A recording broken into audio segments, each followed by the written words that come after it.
Hello. Thank you so much for joining us today. I would also like to acknowledge the traditional owners of the land and extend my respects to any First Nations people joining us here today or watching this a bit later on. So thank you so much for joining both myself. So my name is Amy McNickle and then also Matthew Barnes, also known as Forest Swords. So we'll be going through a few different pieces of your work today, Matthew, because you've had quite an interesting career working in music across, performance, but also games, film, dance, arts installations. I'm sure there's some that I've missed there. But before we get into it, just a quick introduction for myself. So as I said, my name is Amy McNickle. I've been working across the music, arts and video game sector for about the past decade here in Melbourne as both a composer and an artist. And yeah, so today we're joined by Matthew. So welcome, Hi. Matthew. Hello. Joining us from being in Hobart this morning. So thank Yeah. you for jumping on a flight and Straight off a coming flight. down. So we've got a few different excerpts that we'll be going through today, but I actually just wanted to start with a general question just about your music because I've noticed that you have a very distinctive sound. It's very textural. There's also a very unique kind of approach to pacing and kind of tension and the different layers that you build that we'll hear throughout these different works today. But I just wanted to ask if there was any particular like inspiration or how you kind of developed your sound over the years that you've been working in this space. I started off as a graphic designer. So I studied at art school to be a magazine designer. And um, I got laid off in like 2008 and didn't have anything to do. So I started making music. And from then, I kind of started play. I was more interested in like the textural aspect of stuff because I wasn't a trained musician. Didn't really know how to play anything. I played a little bit of guitar or like a little bit of keyboard or whatever, but I was more interested in like the materiality of stuff and playing with sound as like a thing that I could mold in the same way that I would like lay something out in a book or a magazine. I laid out sound. I kind of looked at it like that. So I think that's where a lot of it came from, and a lot of the way that I approach how layered it is. Do you find that you also have a similar approach to, I suppose, collecting sonic samples in a similar way that you would like looking for a font or different colors or a different, I suppose, like images and collaging them together? Or Yeah, yeah, totally. Yeah. Sometimes like certain sounds work together in the same way that colors would work together, or you could clash sounds in the same way that you would clash colors, or communicate different things in similar ways as you would designing, a book or a magazine or a poster or whatever. And that was the way that I like connected with music, and the way that I felt like less of a loser as well for not like knowing how to play an instrument. I was creating stuff in the way that I knew how to create stuff. oh, that's really really interesting. Coming from, I feel like you can find inspiration anywhere really, but being multidisciplinary can just bring a different perspective. Um, I think that is an interesting segue into this first project. So we've got volcano streams. I'm gonna just play a quick excerpt, but what you just told me about, color and how different colors can go together, and similarly how different textures in music go together. I feel like that was a real insight into this excerpt that we're about to see.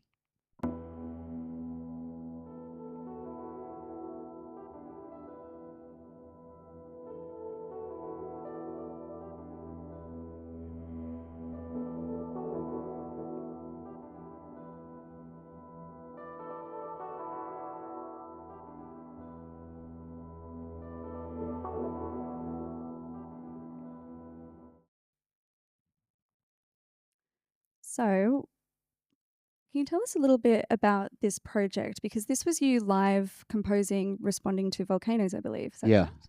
this I do every now and again. Um, it's like a unannounced live stream on my YouTube channel, and I just kind of go live when there is a volcanic eruption happening. Because nowadays you can get really cool webcams of anything, and um, there are really good like geographical webcams on volcanic live volcanic sites. So there are a couple in Iceland that went up a couple of years ago, and I basically just went live and improvised over it with the webcam, kind of like restreamed the webcam and did music over it, completely improvised, and just playing around, just being really playful with it and responding to what was going on. And that was kind of terrifying for me, and it was like unlocking a new thing that I didn't really know that I enjoyed. I'd never really been an improvisatory An improviser. improviser. Mm. I'd never really been an improviser before, and so doing this was like quite. You might only get like a couple of hundred people watching, but um, it felt like a really interesting experiment to do. Yeah, because I've gone through and I've watched quite a few of these, They're and quite long. yeah, they're very peaceful. Yeah. To have one in the background as well. I was kind of curious though about this idea of responding to something else and almost having that visual imagery let you or kind of take you somewhere else, and the improvisation that you're doing over the top of it. Um, how do you, I suppose, like, how does it differ in your compositional practice, being, responding to a visual image or like a live event that's happening versus if you were just in your studio or you just had like a little kind of rhythm that you wanted to, smash out, or you had a bit of a sample that you were interested in. I imagine that the process is quite different when you're improvising or responding to something. Yeah, you have to look at things like texture and color and movement and how you might translate that into something. There's no right or wrong with it. There's no, oh, that sounds like this, but it's just the way that you see things, the way that you see the world, and try and make that into a sound somehow, or a melody, or a rhythm, or whatever. That I think takes us quite nicely to the next work that I've got here, and then I can start. I'm seeing a lot of audience questions come in already, so that's good. Keep them coming. I'll Oh, work those in a second. Some good technical ones here as well. oh, So okay, hope, nerds. hope you're ready. But speaking of movement, you've also done some composition for quite a few dances actually, and this one in particular, Islands, by the Norwegian National Opera and Ballet. I'll play the excerpt first, but I'm curious to hear more about this idea of responding to movement, because after watching the one about the volcanoes and watching kind of how the lava moves, and then also seeing all the work that you've done with dancers, yeah, I'm really curious about that. So let's have a quick look at this excerpt.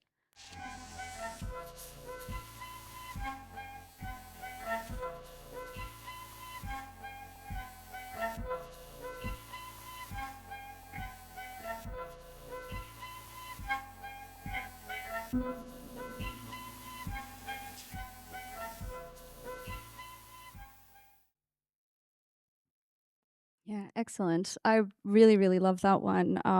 The way in which they kind of respond, I guess, to the textures that you're giving them. Um, I'm interested to kind of understand a little bit more about the collaboration process with dancers. So, do you tend to kind of write a work and then a dancer will just really feel something, is there and then respond to it, or vice versa? They have some movement, you respond to that. Yeah, how have you kind of worked with dancers in the past? I This one, for instance, was done through the choreographer Emma, who's really amazing. And I basically sent her. She wanted to work with me, and we'd kind of like circled around each other for a while. And I sent her just like a load of ideas, basically a load of sketches. And generally, the interesting thing about dance and the dance projects that I've done is that the dancers or the choreographers always pick the ones that I least expect. I would associate like, as someone that comes from not a dance background, I would expect them to choose kind of like rhythmic kind of things, but the ones that they really respond to are ones with like pauses and moments and breaths and things that they can like work around, rather than something that's just like a straight 4/4 banger. Um, so that's been really, really interesting. Yeah, and generally the process is just me firing over a load of ideas and then coming back and us refining that over time. So with them, I suppose like picking the pieces that you wouldn't have thought, or maybe the the samples or the sketches that you've sent over that were a bit more I suppose like abstract and less of a, as you say, fall to the floor. Has that changed the way in which you approach your music when you're writing an album or for other work, like given you a bit of another, I suppose, avenue to experiment with? Yeah, it's definitely made me think about just breaking breaking up moments in a way, or I suppose one of the things that it's impacted is the way that I think about my body on stage as well as a performer, um, and being less conscious about looking like a dick or something. Because a lot of these people are just so in tune with their own body, and I was self conscious about being on stage for a long time, and then I started working with dancers and understanding how you can inhabit sounds in different ways, and so that kind of affected my confidence on stage, and feeling like I can feel sounds in the same way that they can, and there's kind of no right or wrong with it. So that's been the most liberating thing about working with choreographers and dancers. Yeah, dancers definitely they just look so cool. I don't Yeah, know. yeah. As you said, they're really in tune with their own bodies. So um, I'm kind of curious as well with the dance productions that you've done. Have you performed live with the dancers, or is this being kind of pre-recorded and then they perform kind of later? Or Yeah, it's been a mixture. This one, for instance, was toured, so it was pre-recorded and then went around to like London and uh, various other places. Because there's so much intense rehearsal with this kind of thing that a lot of the time having a live music performer involved just adds a whole other layer of stress that nobody needs. So doing a pre-recording, getting the sound right, and making sure the mix is right in each space is really helpful for these kind of performers. It should be about the dance rather than the music in a lot of these cases, I think. yeah, no, lovely. I can imagine the logistics of the logistics of all of that might be a bit complicated. Yeah, they also don't want me like hanging around on stage when they're doing all that amazing stuff. I've got a question from the audience here that from Riddle, and it's similar to what we were kind of just discussing, this idea that maybe working on dance productions and having those different influences can change your approach to your work. And their question is, how does working with other people affect your work, but such as artists, musicians, or directors? Do they have different effects over the years, or is it very similar collaborating with different people from different mediums? Yeah, I just love doing this sort of thing because it makes me learn so much stuff. Like all these people are so talented and know their work inside out and know have a vision, and I just love working with people who I can learn things from, even if I'm not going to use it in my own practice necessarily. Just like opening myself up to a new world that I had no grounding in. Like I'd never seen a contemporary dance piece before, or I'd never been to the ballet. I'd never done anything like that. So um, just getting a glimpse into a different world like that is just so. I feel so lucky to do that. Um, yeah, I'm consistently. I love hanging around with people who know cool stuff. I was going to say, do you know if you hadn't been to contemporary dance or ballet performances before, um, do you know how they came across your music or where they might have discovered you from? No, people just find things out. It's like anyone nowadays. You just kind of stumble across stuff on your feed or your streaming platform of choice, or in a record shop. And sometimes it clicks, and they're like, "Okay, I can see this music with this thing that I do." And sometimes I have to pitch for things. I have to still put the work in, and I'm not always guaranteed a job. But I just feel really, really excited about working with new people that are in like dance or film or games that I'd never had any grounding in before, teaching me new things. Yeah, I think also the the aspect of as you said, your own performance and feeling a bit more comfortable on stage after working with dancers and thinking about how dancers use the space. I want to move on to our next excerpt. So this is Planets, Planet City, sorry, which is an installation that if you're a Melbourne local, you may have seen. It was part of NGV Triennial. So I'm curious to hear, we'll listen to the excerpt in a second, but I'm kind of curious about this one because this is an installation. So you've got to think about, people moving through the space and how, an audience is kind of going to interact with this work as it, loops and exists almost whether somebody's viewing it or not. And so, yeah, I'm curious as to how you approach that after working with, dancers or your own performance. But let's have a quick listen.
It's amazing. I absolutely love when that voice comes in. So that was about 2 minutes of roughly an 18-minute video installation. How did you kind of go about this one and the idea of, as we said, people moving through a space, that it would be looping, and also you're responding to a kind of almost like an abstract concept, so quite different to the things that we've seen just before. So how did you go about approaching this project? I have worked with Liam, the director, a few times, and we sort of have a good understanding of what each other does. And I was kind of daunted by the fact that it was like a 15-minute, 18-minute piece, because in a gallery, people don't really hang around for that long a lot of the time. You sort of move through it naturally, and a lot of times that isn't going to be 18 minutes that you're sitting there. So for me, it was really important to feel like it was building, so you at least felt like you had some sort of reason to stay, like it was moving forward a bit, rather than just like a big drone that kind of maybe didn't feel like it was progressing much. So this was also surround sound, I think, possibly here. It's been to a bunch of different places, but one of the versions was surround sound. So I also had to think about how people sat in the space and what we wanted to move around. So we put a lot of like city sounds that moved around, and like ambient noises and stuff. But yeah, it was a challenge, but it had a really good reaction, and was a really good uh, was a really good lesson in terms of just understanding how to do stuff that was that long as well, and not make it boring. Was there any particular type of, I suppose, like story or narrative that you were working with for something that was so long, or was it really just about the feel of, as you said, like that pacing, making sure that it was building towards something? Yeah, I was trying to respond to the visuals and the concept. Concept was about all these people living in one place, and so I was interested in like the flattening of different things from different places. Yeah, it was really a really good lesson in just learning how to do stuff that was that long, to be honest, and understanding how to respond to a flat visual, which I'd never really done before. I'd never really worked with film before this. Um, so that was interesting in terms of like, okay, how can I make the music change in terms of what's going on screen as well, and people make it feel like people are watching a film rather than just like a video installation, which can be sometimes quite boring, or not particularly engaging. Making people feel like they're watching a movie or something felt like a lot more exciting to me to try and I suppose, achieve. yeah, that also gives it a life after the installation, Yeah, I yeah, guess as well. 100%. Yeah. Um, I'm kind of curious as well. A question from Daniel from the audience. With this being so long, surround sound built for a space, but also one of the first times, as you said, that you've worked with film.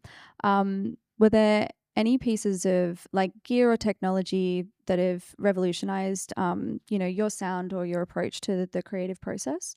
And it can be in regards to this or something else, but Um. Yeah, Ableton probably was a game changer for me because it's just so easy to use and really easy to like mold sound. Like we were talking before, I really like to kind of sculpt with sound and like play around with it. Ableton's so easy to do that and like warp things and stretch things and resample it and replay it. And when you're working with stuff like this, you want a sort of like unique textural feel to it. You want something that feels very much like it has its own vocabulary, and an easy way to do that is to build your own sort of sound base to work from. and I suppose Ableton really helps with that more of that improvisation kind of approach to kind of composing, especially like live composition. For anybody who isn't aware of Ableton, it's like a digital audio workspace that. But I suppose the difference, or what Matthew was talking about, is that you can kind of preload samples in and trigger things off a little bit easier. You don't have to kind of like line it up. You can basically build your own instrument Yeah. essentially with samples, which is great. I think another the idea of I'm so surprised that this was one of the first films that you'd worked with, because it just felt such like a natural pairing. But speaking of film, the next excerpt that we do have, yeah, is Dogwatch, which is a film, and we've got a small excerpt here that has some subtitles on it as well. I might just play it, and then we'll get back to questions afterwards.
I might actually just start with a question from Jay from the audience.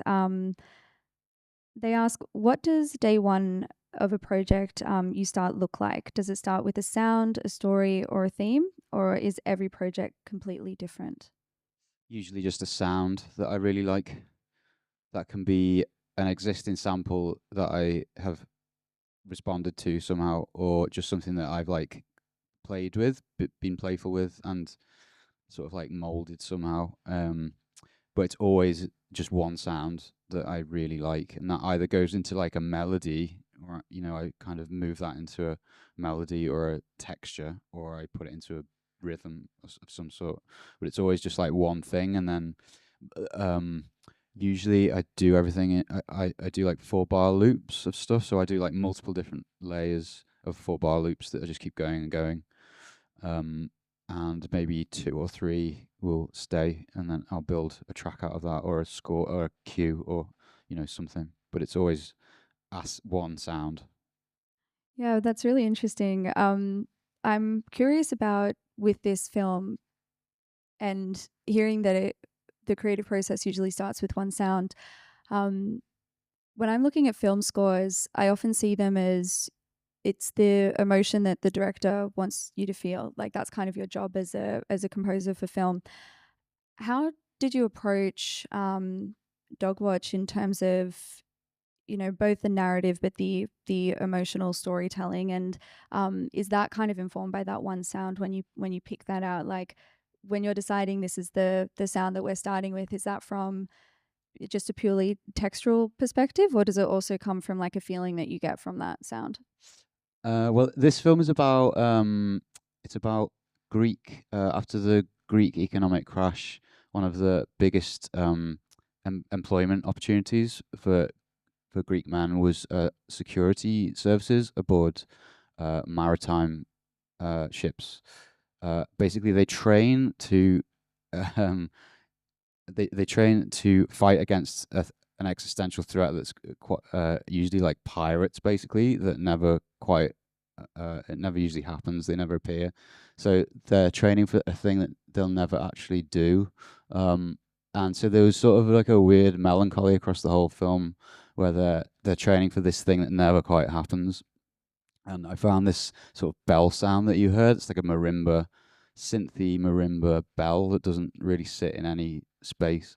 And I just found it fit with the colours and the feel of the film and the pacing of it. It just felt like it fit. Sometimes that is just how it happens. It's just like, oh shit, that's a thing.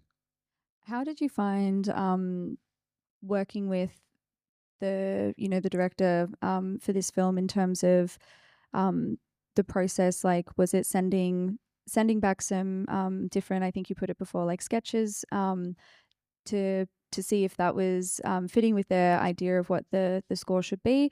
Or I do know that some film composers, you just get a picture lock and you have like a week to turn it around. So it's just try your best and hope that they like it. How was the collaborative process with the director on this one? I got a lot of raw footage for this one, so I had quite a long time to work on it, and I went back and forth with him on a few different things, but he kind of clicked with it straight away and was like, "Yeah, I really like this and this and this." And that's occasionally how it works. Is there'll be like a bunch of different sounds or melodies that they'll be like, "Okay, I like this, I like this, I like this," and then you pull those out and then extrapolate on it and build on it, and those become sort of running themes or sounds throughout the whole thing. So this was a nice kind of natural back and forth, and yeah, it's a really good film. It kind of did the rounds at the film festivals, and it's really beautiful. I'm also curious in terms of the excerpts that we've seen so far. Three of them include people or some sort of narrative or story. When you're composing your music for other media, comparative to something, like an album, do you approach it any differently? Do you consider, maybe like a main character's theme or how they're feeling or what story they're trying to tell, or is it more like still a big picture or an overarching concept that you're trying to convey? It's more kind of like the emotional resonance of whatever's happening, really. I find like I write better when I understand. So, like for instance, a couple of the films that I've done, I've sat down with the director and we've worked through the footage, and I've like made notes based on what they've told me in terms of what's this scene meant to feel like, what is the viewer meant to feel when you're watching this. Because sometimes you can watch a film and it like you have no clue what you're meant to be feeling, and I really write better when I know, like, okay, this is meant to be kind of melancholy, or this is meant to be joyful, or this sits in a space between the two.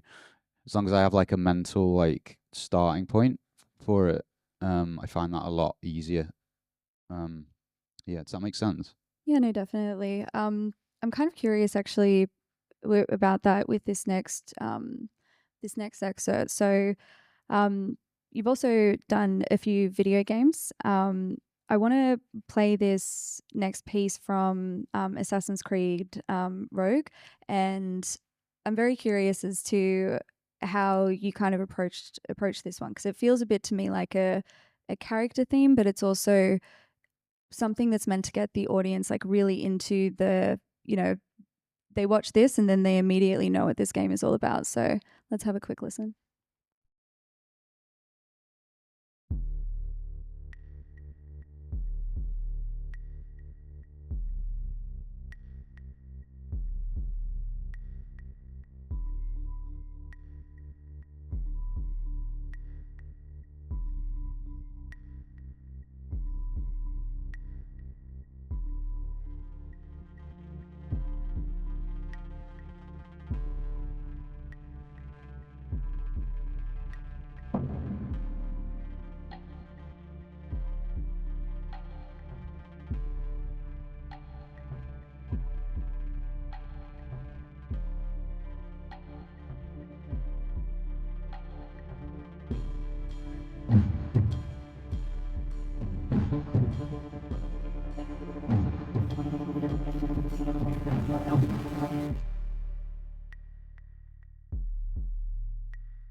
Again, with that pacing and building tension, it's so good. Um, so with this Assassin's Creed, for those that don't know, usually in Assassin's Creed you were playing the assassin, but in Assassin's Creed Rogue, you're actually playing a character that essentially goes rogue, and then you're the one killing the assassin. So it's a little bit of a different narrative that they had with this game. Um, how did you approach writing this piece, or responding to the idea that I suppose with other mediums that we've looked at previously, or other films especially, as you were talking about this idea of what's the viewer meant to feel, how are they meant to respond, whereas with a video game it's not just how is the viewer meant to feel and respond, but you're also setting the tone for who the viewer is when they're actually like playing the game. So I'm very curious about one, how did you go about setting this tone? Because it's quite a bit different to some of the other music that we've heard so far. But also, two, was there a different approach knowing that there was going to be an interactive element to this game and that you were kind of setting the tone for that? Yeah, this one was more of a brief. So I sat down with the team and they said we kind of want it to sound like this and this. So the brief was that it had to be kind of like empowering, but also had to sound kind of ancient and had to sound kind of contemporary at the same time, and all these like multiple different things that it had to tick. And I came up with something that sounded like that, and it sort of worked, I think. But um, it's difficult because games are so centralized in the person that's playing it as well. So you have to make people feel like they're going to be excited playing it and empowered. And yeah, it was an interesting experience, definitely. Also, Assassin's Creed is such a big title and Yeah, I mean, franchise. it was so intimidating doing that, because I was aware that it has a fan base and a pre-existing fan base, and quite often a lot of those pre-existing fan bases hate things. Yep. So, It's a challenge, all right. like they're gonna hate whatever you do. So I tried to make it sound as like cool and like exciting as possible, I suppose. I was going to ask as well, like, how did this collaboration happen? Was video games something you were always interested in, kind of looking towards working within, or was it just because of the other work that you've done? As you said previously, people kind of, they could discover you, and yeah, how did this collaboration come about? Yeah, this came from someone on the team really liking the album that I did. So it just came from that. And then I pitched to do this. I didn't get it straight away. I had to pitch for it. And then got the job. Um, but yeah, it. What was the question? Sorry. I was, how did this collaboration come about? So, Yeah, which yeah. album was it that It they? was engravings that they really liked. So they wanted that kind of sort of like slightly ancient, slightly modern feel to it. Um, yeah, I had no grounding in games. I had no experience in games. Kind of gave up on games when I was like 12 years old, and then that's not that's not like I'm not disparaging gamers, but naturally you kind of age out of it sometimes. I found it quite difficult to keep up with it, and games can be quite expensive as well. Like I couldn't afford to buy games, so I naturally sort of put it behind me a little bit and didn't keep up with what was going on. So this was the first time in maybe like 10, 15 years that I had to re-establish a relationship with games and the gaming industry and where it sat and what was going on with it. And I had to do a lot of research because you didn't want you don't when you're speaking to people like working on games like this, you don't want to sound like an idiot. You don't want to sound like you don't know what's going on. I don't want to say like, oh, my last gaming experience was on a Dreamcast in 1999. Um, Dreamcasts are back in fashion now, so are they? Yeah. people are picking up, retro consoles and games everywhere. So Okay, yeah, it could be a recent purchase. that's my next eBay listing then. Um, so yeah, it was really good in terms of just like understanding what the gaming industry was like and what games are now. And turns out they're really good. Like they're really, really good. So this was a great experience just kind of getting back into that world and understanding like, oh, I could work in this as well. Um I could do work in it if I needed to. Well, I might just jump to the next project then. So this game, as Dusk Falls. Um, so you scored this game, which is a award-winning narrative game and a bit experimental. I'll play the excerpt here, but then I'm really curious as to how you've gone from putting games behind you at 12 to now working on award-winning games as well. So let's have a listen.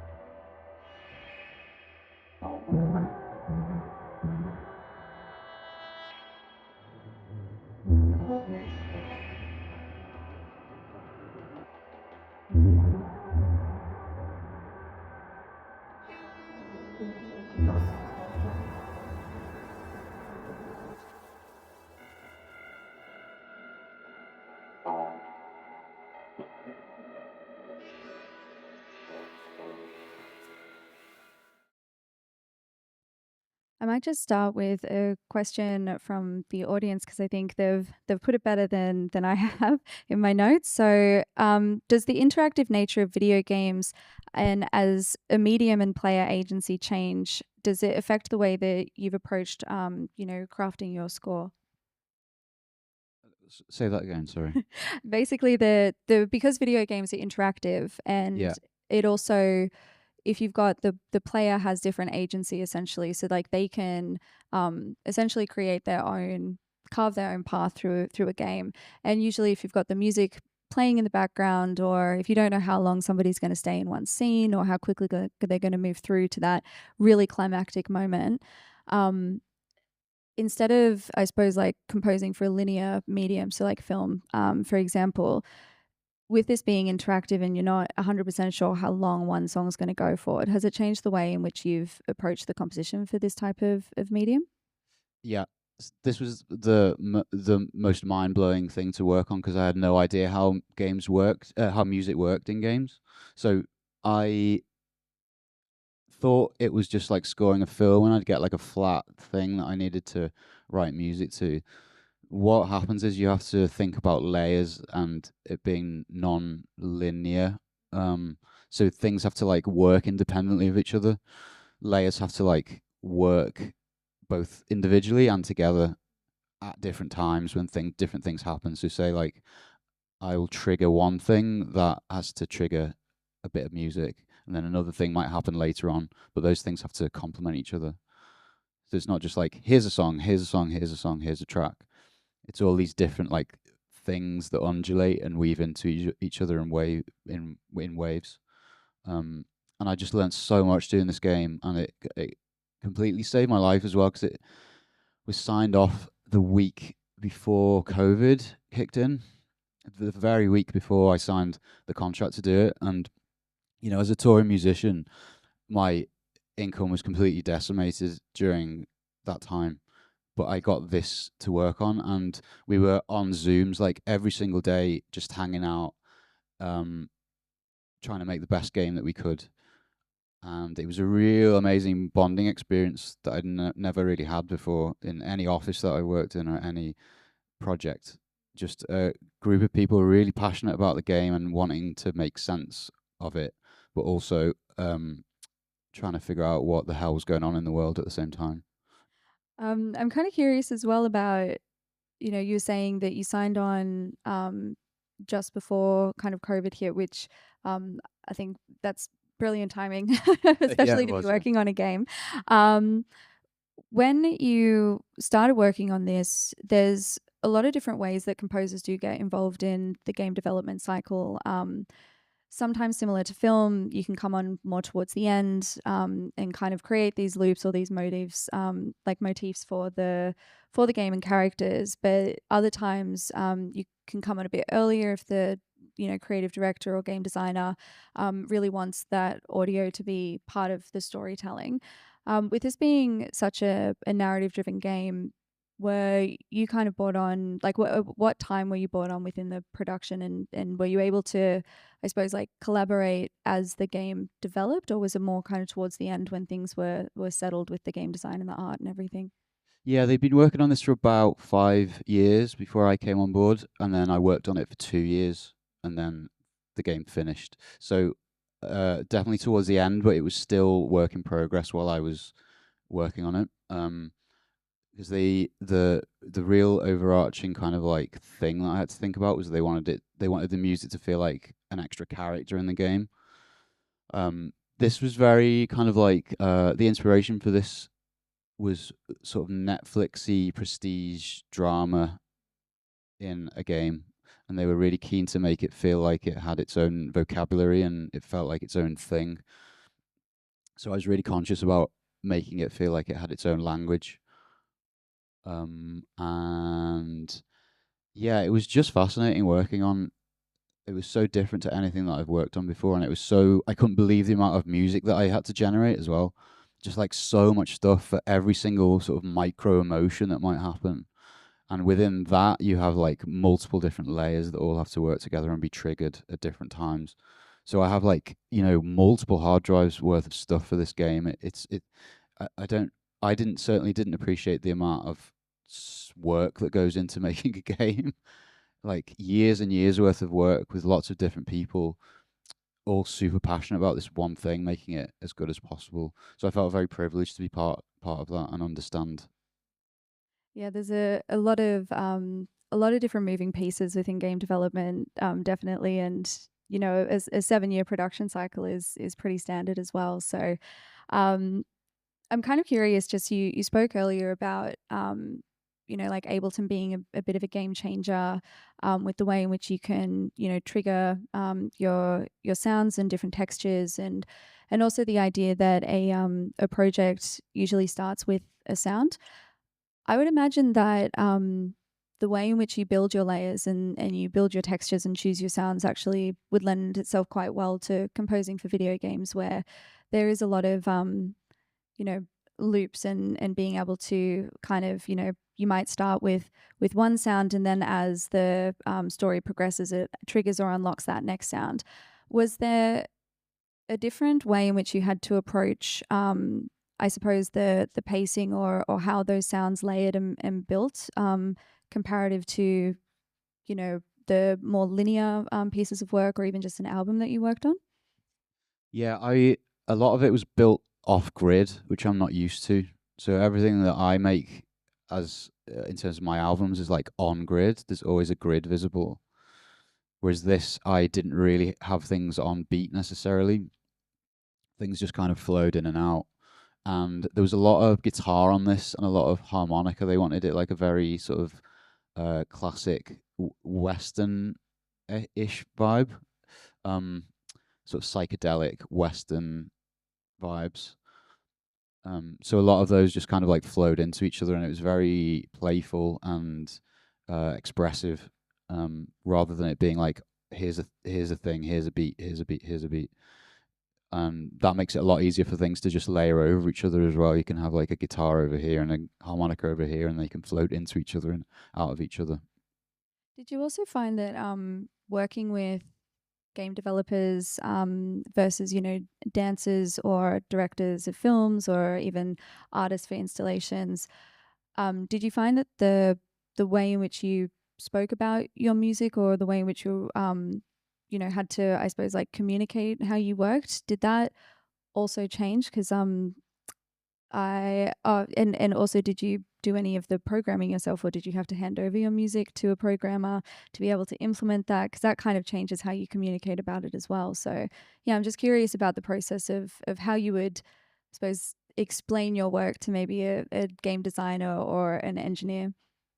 Yeah, well, a lot of people don't have grounding in talking about music. They're music fans, but they don't necessarily know how to describe it to a musician, for instance, or a composer. So you're having to like find a common ground to talk about these things. And a lot of the time, for me, it was just about like submitting sketches. It'd be like, "Do you like this? No, okay. Do you like this? Okay." Yeah, I call those the vibe check. The I'll vibe send check. like It's a vibe check. Yeah, yeah, yeah, like yeah. a one bar loop or 10 seconds, and I'm like, if you like that, we'll keep going. Yeah, because you can't expect everyone to have like a encyclopedic knowledge of genre and how to describe things. Because I couldn't do it in games. A lot of people couldn't do it about music. So you're having to find this common ground and then build on that. And for me, that was really interesting because it enabled me to talk about music differently and like try and describe music. Because when I'm making music, it's very insular. I'm doing it on my own a lot of the time. I don't think about how I describe it. And when you're working with someone, you all of a sudden have to learn how to talk about it. So that's been a real eye opener. I do in like my own practice, I talk to people a lot about that idea of shared language, where if you haven't exposed yourself to music, or played around with it, experimented it with it, it is often something that you don't have the words to describe what you want. Whereas with visual language, we're all taught, from quite an early age to be like, that's a big red ball, and you can all imagine what that is. But with music, it's a lot harder to describe. So yeah, I tend to use like a lot of emotional language, like it feels like this or feels like that, or ask people to, if you send them a sketch, um, like asking them how to, how does that make them feel, in order to then understand that, wow, that was exactly like the opposite of what I was going for. So clearly that's not working. Do you find that like language around how your music feels, to, or like asking people like, how does that, essentially, how does that make you feel? Does that help at all, understanding the emotion people feel when they listen to some of your sketches or some of your music? Yeah, I think the way that I found it easiest doing this was building like a vocabulary of sounds and instruments and having that bank of stuff, and then almost building so you have like a language and then you build sentences out of it. Yeah, that makes sense. I really enjoy that. I think it also is actually, this was another question that I've thought through this whole thing. As I said at the beginning, you have a very distinctive sound. And there's been examples where, even with the Assassin's Creed, like Excerpt, you said that people were listening to your album, so they've come to you for that distinctive sound. If you do have that bank of sounds that you can then build sentences out of, or people are coming to you to do what you do best, do you think that that's made it, I guess, like easier for you to be able to have a bit more of like creative control over the music that you develop? Yeah, in a way, because they know what they're getting, sort of thing. There's no, they have an existing understanding of what it might sound like or what I can do. I suppose what my skill set is. I'm not like a pianist or um, a trained musician really, so I can't do big symphonic stuff. It's just not in my wheelhouse. Go to someone else for that, you know. But I can do the thing that I can do, and I've been you know you can feel like an imposter for a long time when you're not from a musical background and you're doing music. And for me, realizing that I can do one thing and I can do that quite well, and people like respond to that is has made me feel better about myself. Um, I might just end with one more question from the audience, because I think it goes to that idea of you having a very, um, identifiable and unique sound. And as you said, people kind of know what they're getting there. Um, how do you go about creating or finding your sounds and samples to use in your work? It's just about being playful, really. I just sketch out constantly. I generate so much work and so much sound every single day.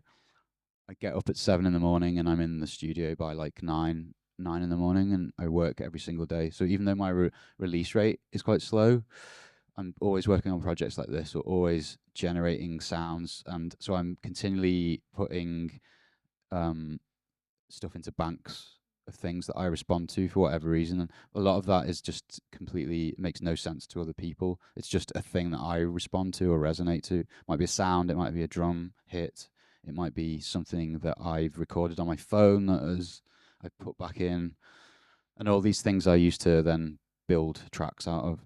So there's like a bank or an encyclopedia of stuff that I can pull from. Have you always had that way of working? As you say, you're in the studio by, I think it was eight or nine, and just continually, I suppose, like at play and practicing and building your I suppose, like all your samples and repertoire there. Did you develop that way of working over time, or is it because you kind of, I suppose, came from a graphic design background, so maybe a bit more used to that structure and just being able to, collect elements and put them together later? Or is it something that you kind of developed once you started feeling a bit more like, this music thing was gonna be what you were gonna focus on? Yeah, I think it just comes from being a designer. And I was constantly just like archiving fonts or archiving images or archiving like, getting existing images that I loved on a Tumblr or whatever, pulling stuff that I really like visually together and archiving it. It's just the same. That's just how it's the only way I know how to do it, really. It's just making those banks and then using stuff out from those banks to make things. I really love that, the idea of layering and texture and everything coming from that graphic design influence. It's really fascinating to hear how people's, I suppose, like other avenues of exploration and creative fields kind of influence their way of approaching music. I think that's we're at time, but we also have your back at 7:30 tonight for a performance here. I did actually have a question here. Is there a visual component to tonight's show, or we've just got you up on stage feeling influenced by dancers? Say that again. Sorry. What? Is there a visual component to tonight's show? Yeah, there's full visuals. Yeah. A full like 1 hour thing that I put together with my friend Sam, who is my regular collaborator back in Liverpool, and it creates a kind of world and tries to represent a lot of the stuff that I'm doing in sound visually. It's like that thing, those they can kind of have a dialogue or clash or complement each other. It's just fun to play with. I'm super excited for that. I hope that everybody here is coming back for the performance at 7:30. I did just hear that it I is will sold be. out, so I'm glad that you will be. But thank you so much, Matthew, Thank for you. your insights into all of these amazing, very varied projects, and looking forward to see what kind of work you produce next. And thank you everybody for joining us here, and hoping to see you again at 7:30. Thank you for coming. Bye.